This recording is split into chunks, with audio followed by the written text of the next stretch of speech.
It's the finals. It's the NBA finals.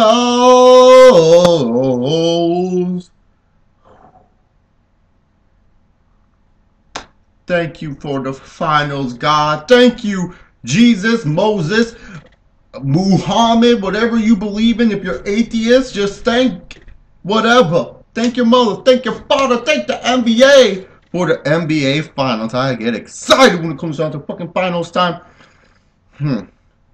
What I don't get excited for is when I don't always predict the finals fucking right. See, the thing about me, when you guys know I do predictions for the Super Bowl or the NBA finals, those are like the main things I predict. I always get them half fucking right. And normally the people that I choose to win, most of the time they do win. They actually do win, which surprises me.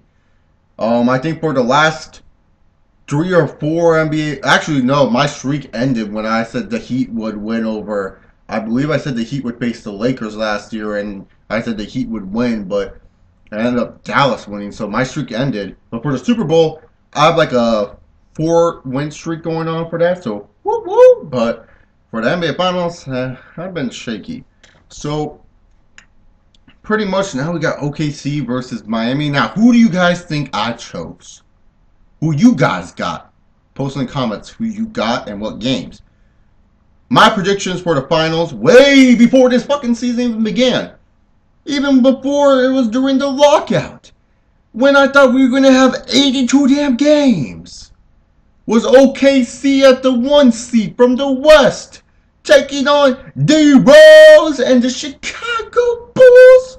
Who would be the 2nd seed. And then D-Rose tore his fucking ACL and Chicago couldn't make it. And Miami kind of slipped on through.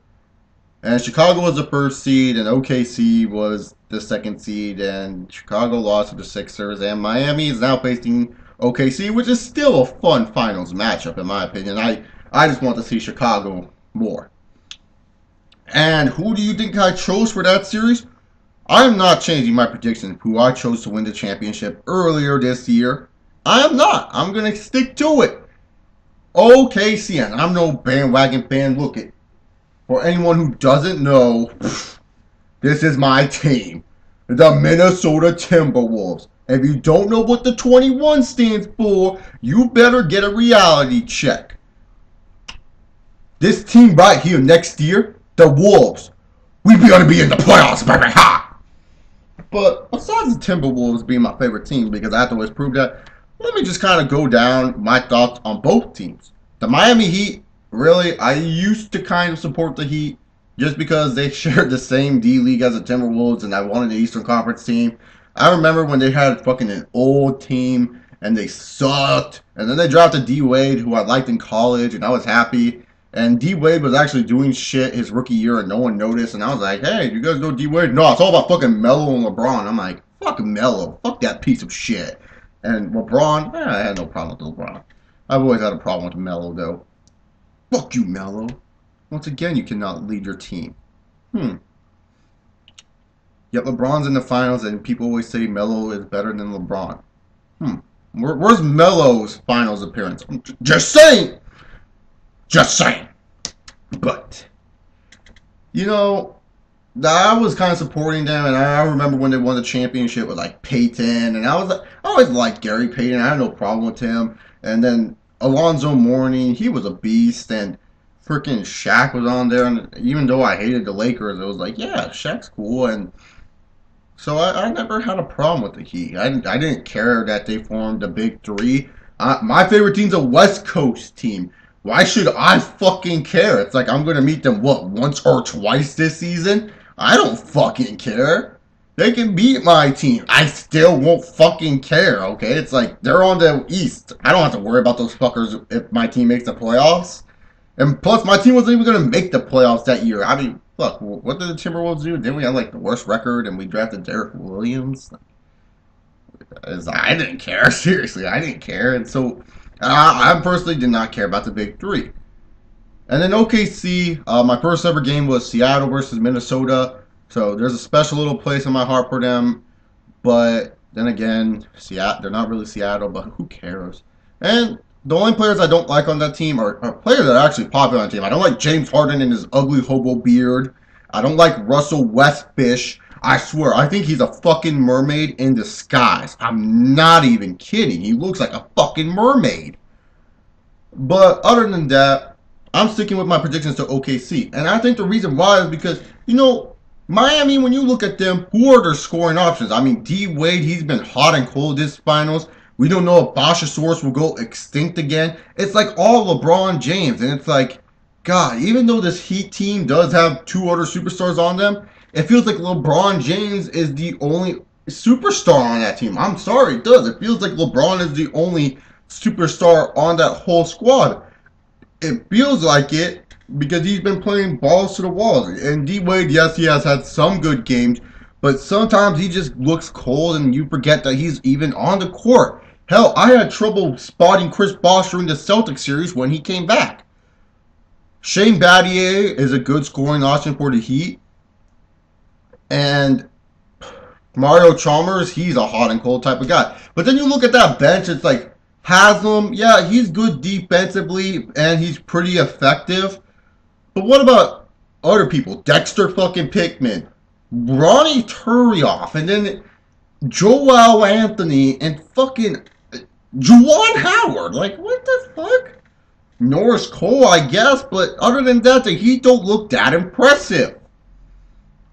And then, when it comes down to OKC, it's like, you got Russell Westbrook, you got Durant, you got Sefolosha, who's pretty damn good defensively, you got Ibaka, I guess people call him, Serge Ibaka, Kendrick fucking big-ass Perkins, Mr. I Made Bynum Cry Perkins, like, seriously, you got some mean guys, and then you go to that bench, you can have Collison come in. Collison, he's a sleeper for that Thunder team. We all know that ugly hobo beard Harden. You know, there's a lot of good players on the Thunder's bench. There's a lot. And Derek Fisher. You can't forget about Old Man Fish. Old Man Fish still got that jumper going. Ha ha. But even then, you still got some really quality players coming off that bench. And they have so many different fronts that they can form. It seems kind of hard because I don't expect LeBron playing a whole game this series unless he's going to do that again. I mean, props to you, LeBron, if you try to play a whole game again, but that shit cray. Ain't it, D-Wade? But I digress. It's just, you know, I just think OKC is more stacked down the line, more stacked overall. I just think they're just too damn stacked. But you know what? Maybe the Miami Heat can shock us. Like I said, Game 1 and Game 2, if Miami can win one of those games, I think they are going to walk away with the playoffs. I think they can walk away with the finals because then you got, if you win Game 1 or Game 2, you lose one of those in between one of those, and then you go have the rest of Miami where you know your home crowd is there. You've only lost once to the Celtics, and you know you can play effectively there. It gives you a huge advantage. And even if you do drop one game, you can go back to OKC and you can hang your head saying, you know, we beat these guys earlier on in this town. Who says we can't do it again? You know, there's a lot of good advantages for them at if they win Game 1 or Game 2. If they don't, I don't see how Miami can win this series. I just don't.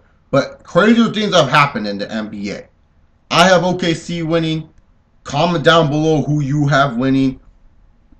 That's about it. OKC in 6. That's what I'm saying.